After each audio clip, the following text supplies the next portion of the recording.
everyone. I'm Julie Yaguda. My sobriety date is December 14th, 2006, and I am an alcoholic. Happy to be one these days. So I'm actually here to tell you Susie's story because I've heard it so many times, and it's much more interesting than mine.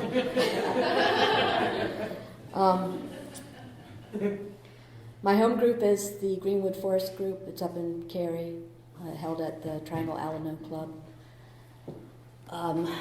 I have some sponsees. I'm here with my sponsor, who has a sponsor, who has taken me through the steps of the big book of Alcoholics Anonymous.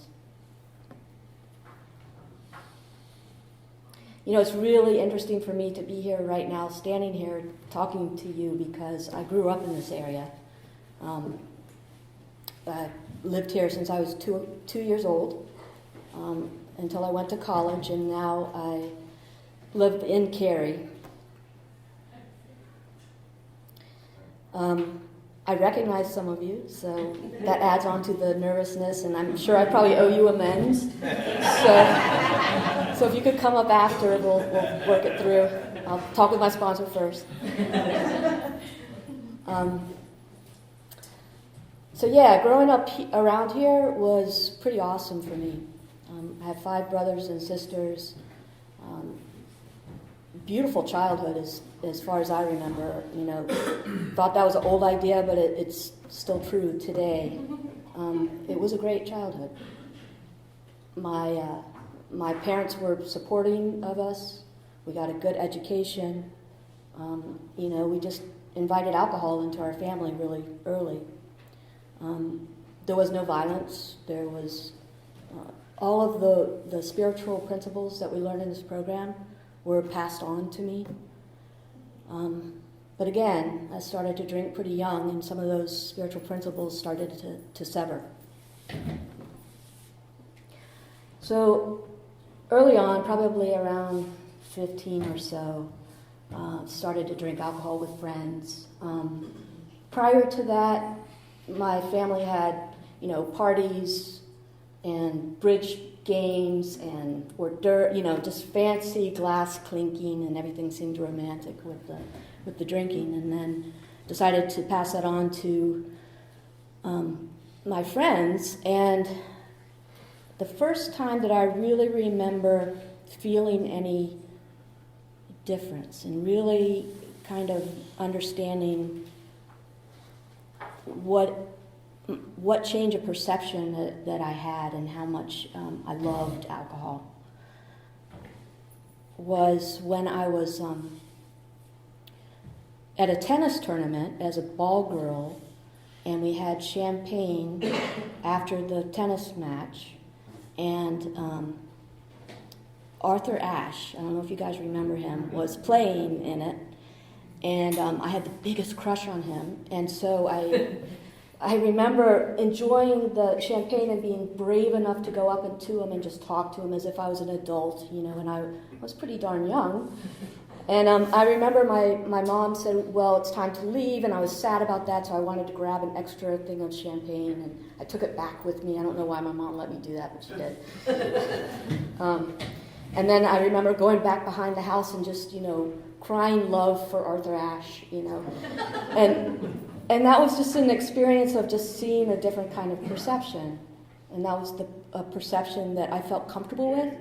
And even though I longed for Arthur Ashe, I still felt like I had all my emotions could just kind of come out. I didn't have to have anything bottled up. And I didn't even realize until recently how much it mattered to me that what you thought of me. If I were to tell my story, and I did about 5 years ago, you know, I would have said, you know, I was a great kid. I didn't really have any problems with, you know, relating to anybody.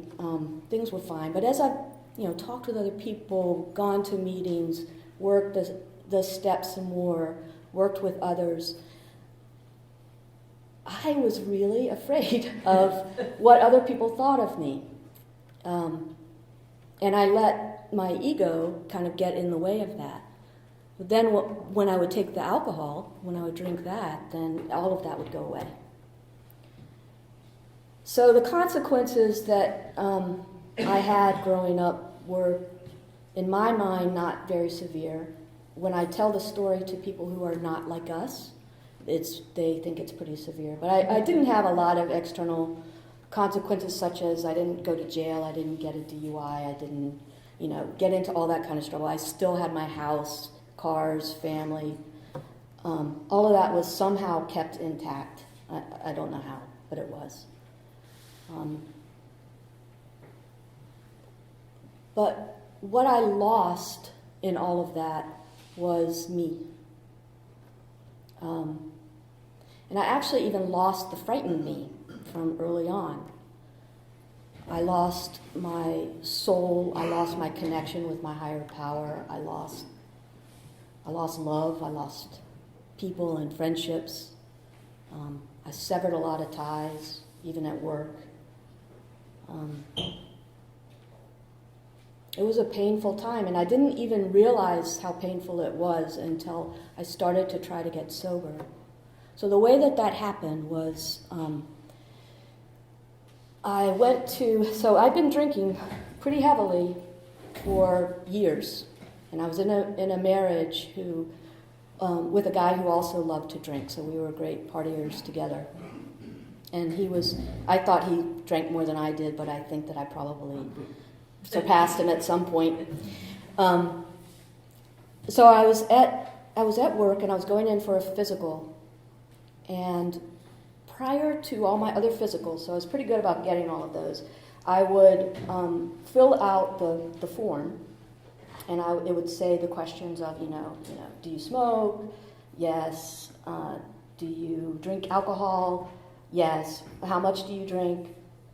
And then pause, right? And so through the years, I think in the beginning I started to kind of tell the truth, and maybe they called me on it. And so then as I'd fill out those forms, the lie would get bigger and bigger and bigger about, and I would say to myself, okay, so I have 2 cases a week. Maybe 3 beers a night seems appropriate. I'll just say I drink 3 beers a night. And so I would not share anything with my doctors when it came to alcohol. And part of that was just me thinking that I didn't drink all that much. So when I went ahead and filled out the form, they took my blood, got the results of the blood. The nurse said, Julie, your liver count is kind of low. Everything else looks great. I mean, kind of high. Everything looks great except for this. Let's talk a little bit about why that might be. And so, fortunately, I guess she, even back then, had some training on being able to detect this. And it came around to me finally saying out loud, because I did kind of wonder, finally saying out loud, do you think I might be an alcoholic? And those words had never, ever come out of my mouth with such honesty and sincerity. And at that point, my whole life changed. And I sought help. I wanted to have help, but I didn't realize that being an alcoholic meant I could not drink at all. I honestly thought, okay, well, maybe I can control my drinking. Maybe I can just, what I'll do, because I had to go back for a blood test, is I'll set some time where I'll have those 3 beers a night. And that lasts, maybe a week. And it got to a point where my appointment was coming up for the other blood test. I had to cancel it because I couldn't stop drinking.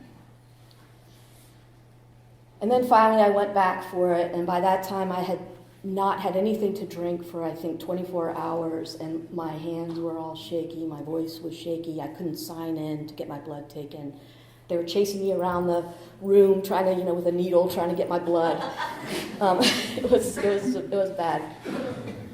But it happened, right? And we followed up with each other, and that's when we began to talk about Alcoholics Anonymous or other places to get treatment. And so I started out with my first Alcoholics Anonymous meeting. I don't know if I'd been drinking or not. part of my story is for a couple of years I really struggled. I wanted to be sober, but I didn't really know what that meant. I ended up going to a detox, and my new husband, we didn't get to that part, but my new husband had said, Julie, I'm so glad that you're okay. We need to get you some help. We need it better. And all I could think about was, and I said out loud to him, I can't wait to go back and just have a beer. So none of that kind of hit me. At the same time, some higher power or something was kind of carrying me along because I still sought help. I still wanted it. Again, didn't fully understand what that meant. So for about 2 years, I went from detox to rehab to detox to detox to rehab to rehab to detox. I could not drink. Even though I wanted, when I got to a place where I was like, okay, I can't drink. I couldn't do it. I had no coping skills. When I stopped drinking, I just felt like all my skin had fallen off, and if you just kind of just touched me slightly, I would just, explode. So, what really got me there, besides just the alcohol? Because the alcohol really, to me, was just a symptom, and that's what we say here, too. And for a long time, I didn't get what that meant. What is a symptom of alcoholism? Isn't that the problem? Isn't alcohol the problem? If I get rid of the alcohol, won't I be better? Isn't that what all the people that are not in Alcoholics Anonymous say?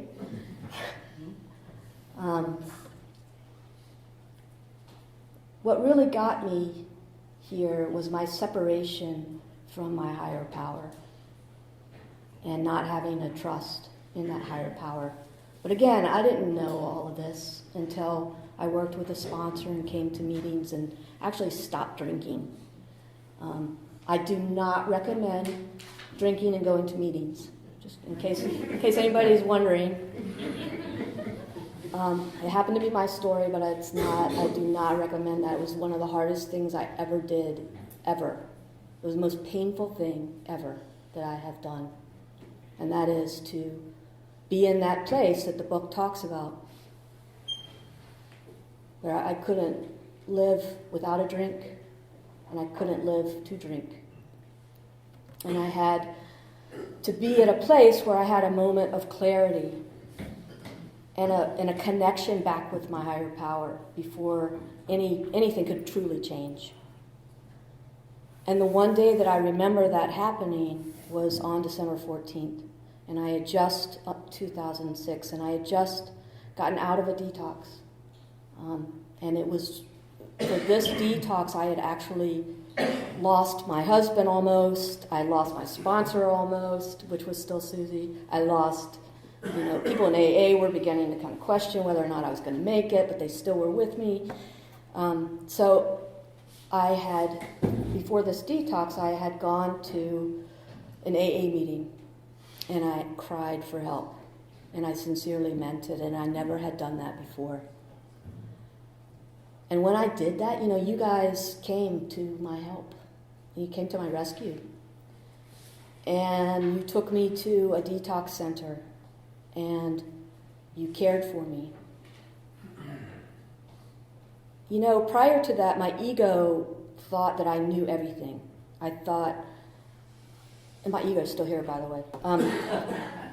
Prior to that,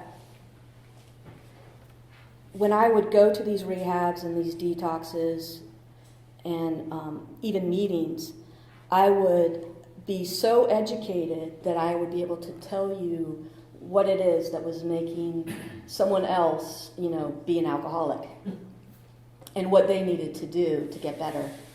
And in denial enough that none of that was clicking for me, because it didn't pertain to me, because I was kind of different.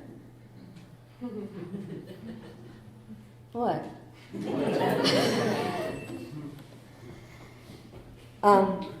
So by me just going in that morning and asking for help and then having people actually help me was an incredible experience for me and humbling.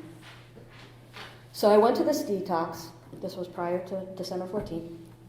Got out of it on December 14th. Long story short, my car was at the detox, not because I drove it there, because I was actually not well when I got the help.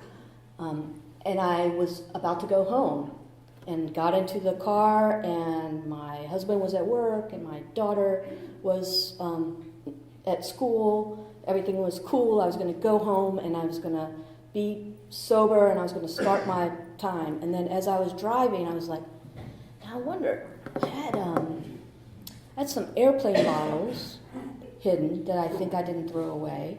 And then I started like scouring all the different places where I was hiding all my alcohol. And I found this one airplane bottle. And in the airplane bottle was probably this much alcohol. And my heart, I already felt better, right? I saw this alcohol and I was like, thank God.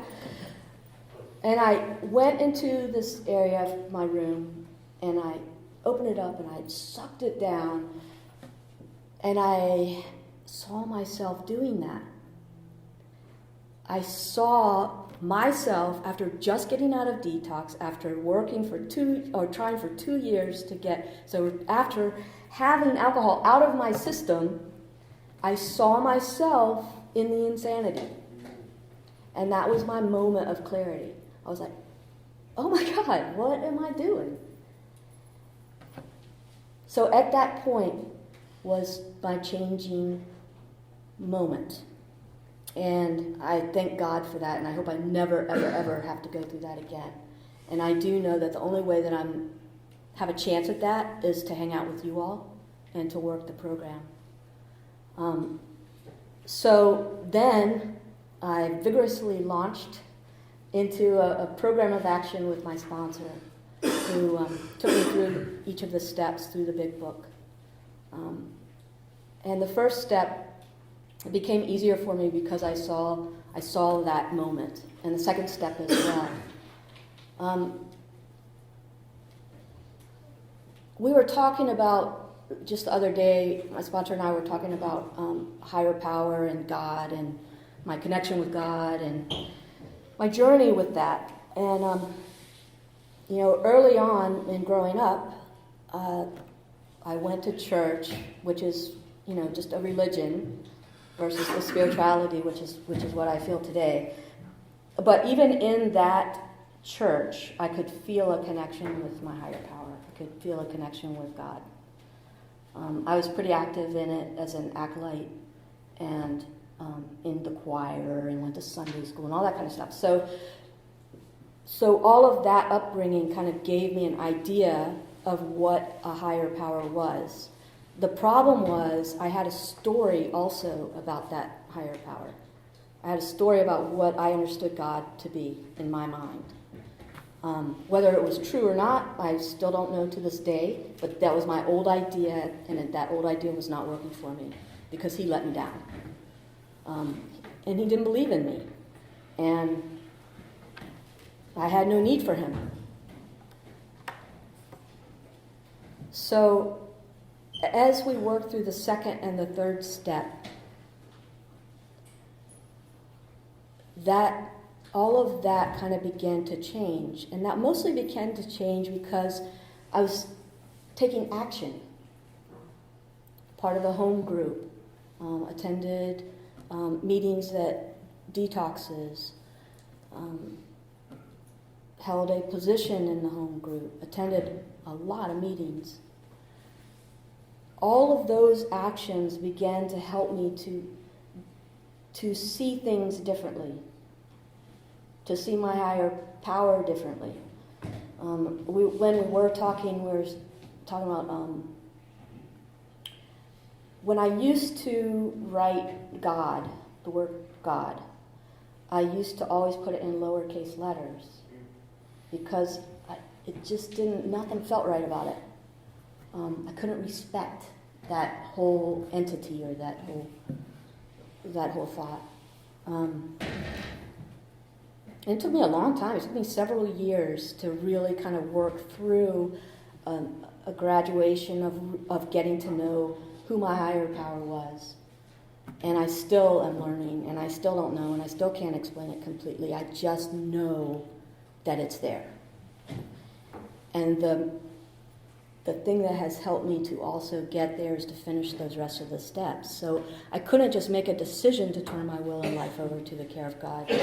I needed to take further action for that.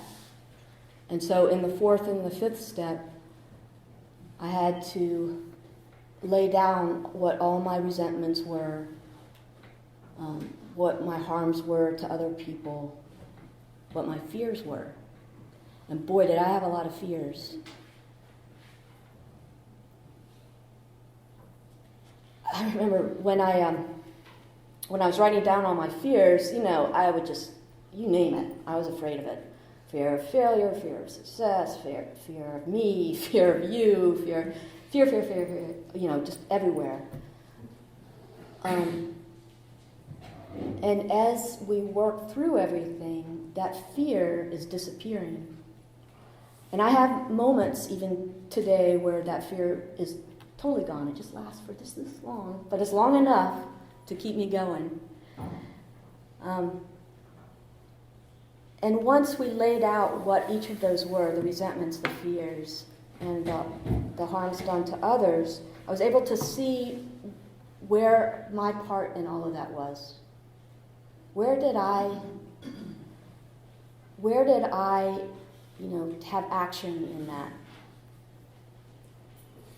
What were my areas that I was responsible for?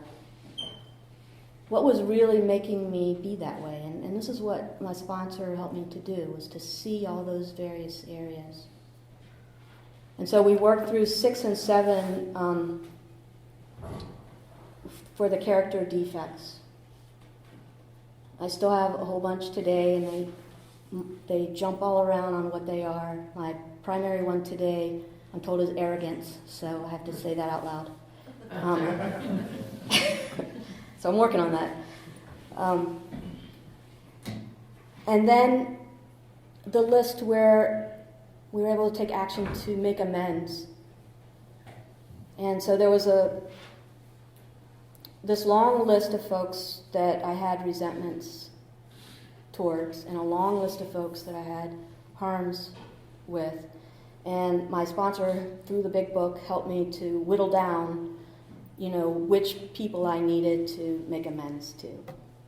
I won't necessarily go into the categories of people I was not supposed to talk with, but those happened. And so the list of amends boiled down to anybody from an institution where I worked, to my family members, to friends, to people who were alive, to people who were not alive. The list was, in my mind, I had to be, not just in my mind, but I was told I had to be willing to make amends to them all, right? Yeah, sorry, at our place, but they're over there. Had to be willing to make amends to them all.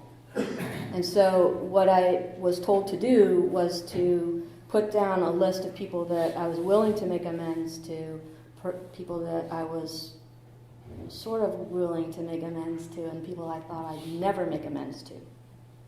And as time went by, everyone moved over to the I'm willing to make amends to them. So it was brought into to a place where when I would actually meet with them, I would pray, I would talk to my sponsor, and I would honestly feel like I didn't have to do I'm sorry, this will never happen again. It was not that at all. The amends were, and still are today, are more about really mending something, admitting my faults, talking with them about what my faults were, not focusing on what I believed their faults to be, and figuring out a way that we could work together to mend it. So my first experience with that was I went to a friend of my sponsors who was taking us through the big book as well, because I wanted to practice my amends. And there was just some little thing that had happened, and so I practiced my amends with her, and then I was able to move on to the big guys. Most of them were manageable, and the truth is, after I would finish with them, I felt lighter. I don't really know how to explain it, and I don't know if all of you have gone through it before, but for me, it was an amazing experience because it allowed me to release all of these bottled up resentments and fears and harms to others out, and to know that I didn't have to harbor them and carry them around with me forever. I didn't have to drink over it. There's something about when I had that moment of clarity that offered me a place of willingness. And I'm hoping that I keep that willingness forever. But the only way I'm going to do it is to continue to come here. And one of the other ways to do it is through the 10th step. And so in the 10th step, in the beginning, what I would do is I was given a sheet of paper with different feelings and emotions that I had and things that had gone wrong or right during the day. And this is, 9 or 10 years ago, and I would write all of those down. Since then, what I try to do, it's not necessarily on a daily basis, but what I try to do is write down where I've harmed others, what I feel good about that day, and what I need to do immediately, or what I need to do the next day as soon as I can do it. And I take all of those for the 10th step of the inventory, but then throughout the day, I ask God to help me. My main thing these days has been asking God to just show me what I need to do. My prayers these days have gotten really simple. I can't even bring myself to ask what I want, because I don't even know what I want totally. I just ask to hear what his message is, and then I try to look for it, and I try to follow it. More often than not, my ego gets in the way, and I have to catch myself and then do it again. And some days are better than others. The 11th step, prayer and meditation, has been really helpful to me. And like I said, I do the simple prayers. I try to meditate a couple times a day just for short periods of time. And a lot of that helps me to just kind of stay, level. And being level compared to how I used to be is freaking amazing. Sometimes it's hard for me still to remember how much in hell I was and how painful it was. Because to tell you the truth, my life today has gotten so great. I'm in that little dangerous area of 10 years that I hear everybody talking about. So I did a lot of work on the 12th step. I still try to do that today. Primarily, I have a sponsee, but my service primarily has been to attend meetings, to work with others that aren't necessarily directly sponsoring. I'm not directly sponsoring.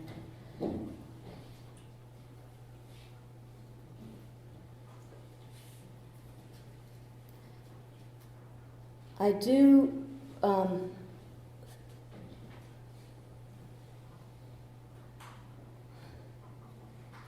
so I am at that place that's a dangerous place.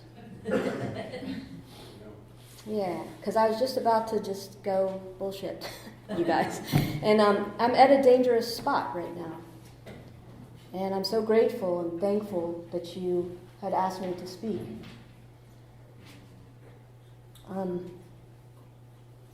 I don't know if you guys needed this, but I really needed this. 10 years is hard. My life is great. I have a job. I have a loving family. The amends I've made has just brought us all together. We're going on a family trip. Long story short, the guy I married was married before, so he has an ex-wife who has 2 sons. Throughout the years, we've all gotten along. We spend Thanksgivings together with the ex-wife. We're about to go on a skiing trip to Whistler, all together. I have a step-granddaughter now. Life is really good. I feel calm. Our family is more calm. There isn't all of the volatility that used to be present. And I forget, I waned on my meetings. And an interesting thing happened. This universe is kind of crazy. But someone extremely close to me, young, very kind of related to me, had an incident with alcohol.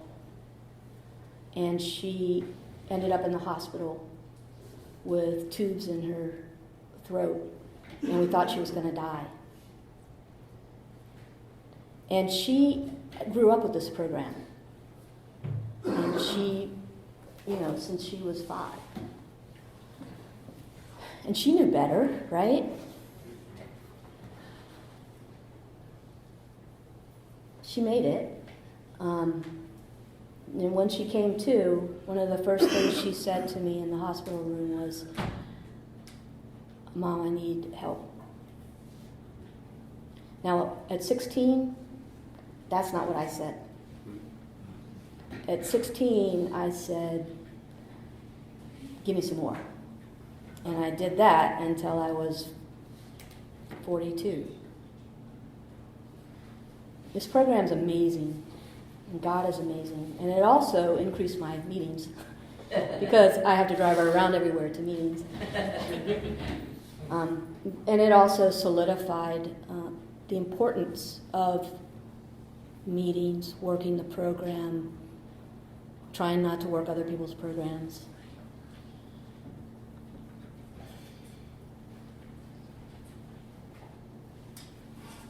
I think my most closest time with my higher power and with the connection and when I felt the best was when I was right in the middle of AA.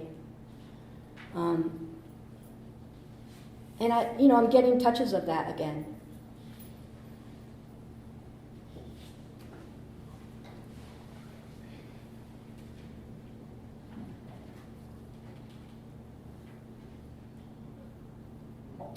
So I'm going to go back a little bit to the hurt, because I was having trouble digging up the hurt before this meeting.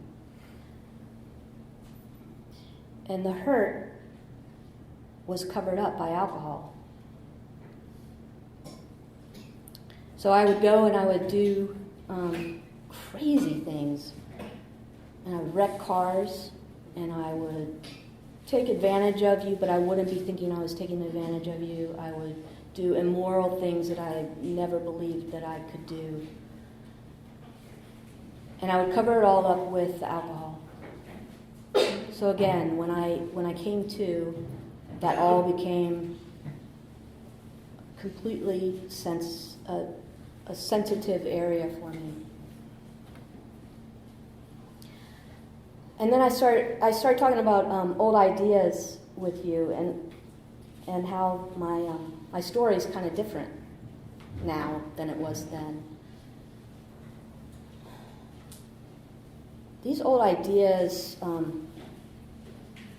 have only been kind of going away through time and through working the program and have been replaced by better ideas, not just new ideas.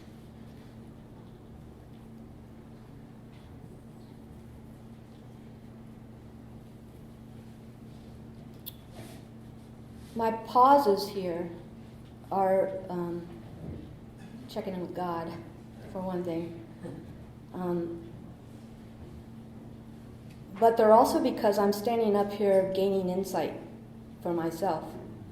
So again, this has been extremely valuable to me.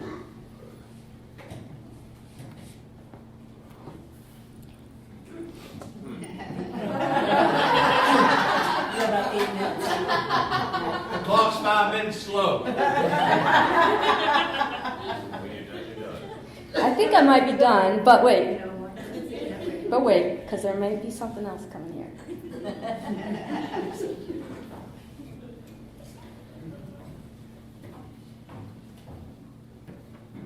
Okay, I know what I want to say. So in place of all these meetings over the past couple of years, I've been listening to speaker tapes, and those have kind of been my meetings that I had been. So I've been using those, and I have, some favorite speakers. And I want to tell you the story that I when I was driving down here, and even before, I was thinking of all these speakers and how great they are, and that's what I was going to do.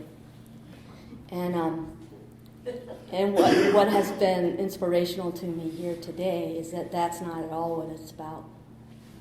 What it's about for me today is sharing my experience with you. Whether you get something out of it or not, I don't know. I hope you do.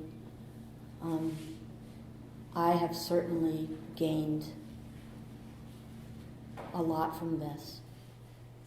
And from this, I've already made myself, a plan of action that I'm going to do right after this meeting and moving forward. I don't know if you understand. I don't know, if you're new or where you are in this program, but all I can say for sure is that if you just stick around and you do the work, life gets freaking amazing. Amazing. And then the work isn't like work anymore. It's just part of life. It's all kind of ingrained. And with that, I wish you all not to drink and to get in the middle of AA.